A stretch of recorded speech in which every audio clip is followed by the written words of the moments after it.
Hi, this is Oddball1975 and today I'm bringing you League Play Hardpoint on Black Ops 2, and this is Oliver playing with a submachine gun. Now I'm bringing this to you as background for a discussion I want to have about Scuf controllers. Are they fair? Are they unfair? Because with the advent of advanced warfare, this debate is gonna get heated. Now, Pokey Oaks expressed the view to me the other day that he thinks that Scuf controllers are unfair and basically cheating and they need to be banned. My argument was that I don't think Scufs need to be banned because Scufs just simulate people playing claw.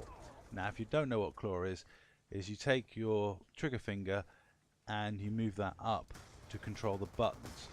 You use your middle finger as your trigger finger and you have your trigger finger floating over the Y, B and A buttons, so you can use those buttons while keeping your right thumb on the thumbstick.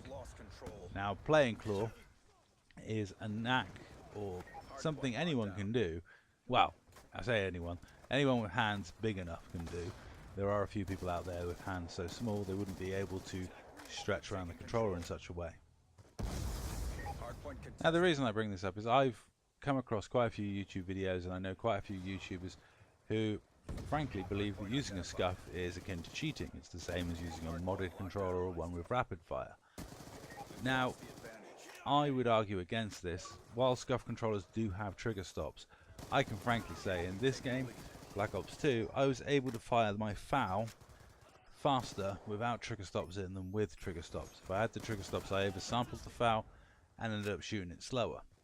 So, ironically, the trigger stops didn't actually help me too much in this game. But the paddles were there and I could use them.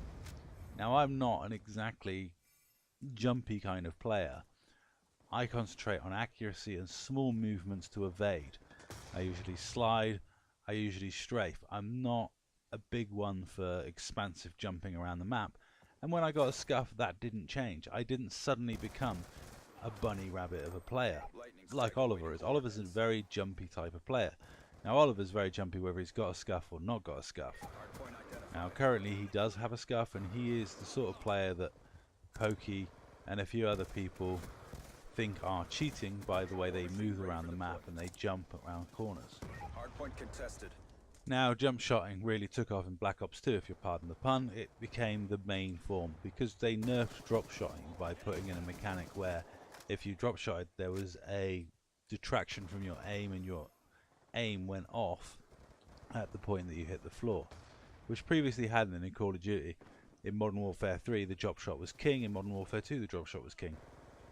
In Black Ops suddenly we had the jump shot as king, and with jump shotting suddenly the sale in Scufs skyrocketed, and the majority of players in League play have a Scuf or play claw, or at least I assume they do, because the amount of them that jump around the map. I'm a very rare League play player in Black Ops 2 because I never used to jump shot. Incredibly rarely would I use my paddle. I usually jump to avoid or jump to evade rather than jump in and out of gunfights. However, I've been playing AW since it came out, and I've now sent one of my Scufs to get repaired. So I will soon have a Scuf again because I think AW was designed to be played like Halo. So either people using claw or using a Scuf, and I think if you don't have a Scuf and don't play claw, you are going to be at a disadvantage. I'm afraid it's just the way the game's been designed. The advanced movement mechanics, the amount of advantage you get by having access to your A button while still having your thumb on the thumbstick and being able to aim has never been greater in a Call of Duty. It's just one of those things, it's the way the game has been designed. I mean, the things people can do with the flying around corners, flying over buildings, it becomes so much easier if you have access to a Scuf controller. It's just that simple. I certainly think Oliver, with the way he plays and his play style, is going to be suited much more to advanced warfare than someone like me and the way I play. I'm not naturally a bouncy player. I didn't play Halo. I don't like leaping around the map. So I don't think I'm going to take well to these movement mechanics. But I do think it's worth me paying out the money to get my Scuf repaired. So I have access to one and I have access to the paddle. So in emergencies or in those pressure situations, I have the option to be able to jump and double jump out of the way. And there are other controllers other than Scufs that have these paddles or buttons on the back that enable you to jump while keeping your thumb on the thumbstick. However, having used two Scuf controllers, a Scuf Stealth and a Scuf Hybrid, I would say I'd recommend them. A friend of mine did have a Saber controller, and unfortunately, just the way it was designed meant after a few hours of play, his hands started to cramp up and it became very painful. Though while he was playing, the controller itself worked perfectly. The buttons were exactly where he needed them to be. I've, like I say, had two Scufs. Both have been broken the same way. They're both the power cable at the back broke. But then I chew food controllers. I mangle controllers. The run button always dies on my controllers, just by virtue of the way I play. I'm looking at my current controller that I'm using, and I can see an indent where my thumb's been pushing forward on run too often. Now,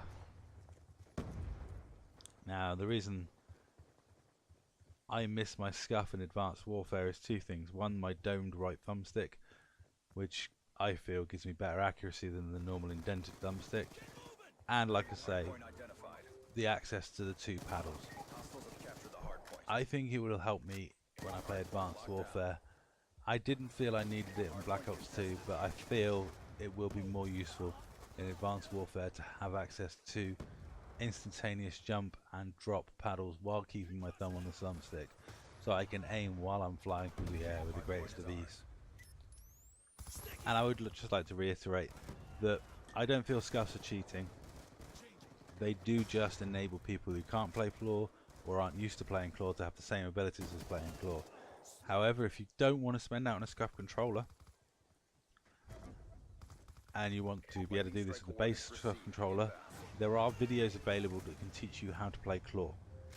It is a technique that helps greatly, especially with the movement. And if you're not using a Scuf, I would recommend you learn to play Claw, because I think that will help you greatly in Advanced Warfare. And if the way the series of games are going, I think most first-person shooters and most shooters in general are going to become designed for people who use Scufs. It's just the way the whole MLG competitive scene is going. Every pro team pretty much is sponsored by Scuf. You know, they're really pushing that product down the competitive market, and Call of Duty is pushing itself as the competitive shooter on console. So I think that relationship between Scuf and competitive will continue, and while that continues, I think that will influence how the games are designed. Just my feelings on this matter. I would say that Scufs are expensive, and I've been lucky enough that I haven't actually spent out full price on a Scuf controller. I have had to pay for the repair, and I've got to say an after warranty or an out of warranty repair on my Scuf controller was cheaper than buying a replacement controller, a replacement basic controller. So all in all, I'm not too unhappy. In a few days I'll get my Scuf back that will be repaired, and it'll be back under warranty. So I gotta say, they may be expensive, but Scuf's aftercare support is very good. And this isn't a paid advert for Scuf. I have no affiliation with Scuf at all. This is just me feeling strongly that Scufs aren't cheating. They're just enabling people like me who can't be bothered to learn how to play Claw to have the abilities of people who play Claw. And that's this gameplay winding up, and I think that was a pretty decent performance by Oliver. Running a submachine gun on Yemen is always tough, and I think he did very well. And that's all, and thanks for watching.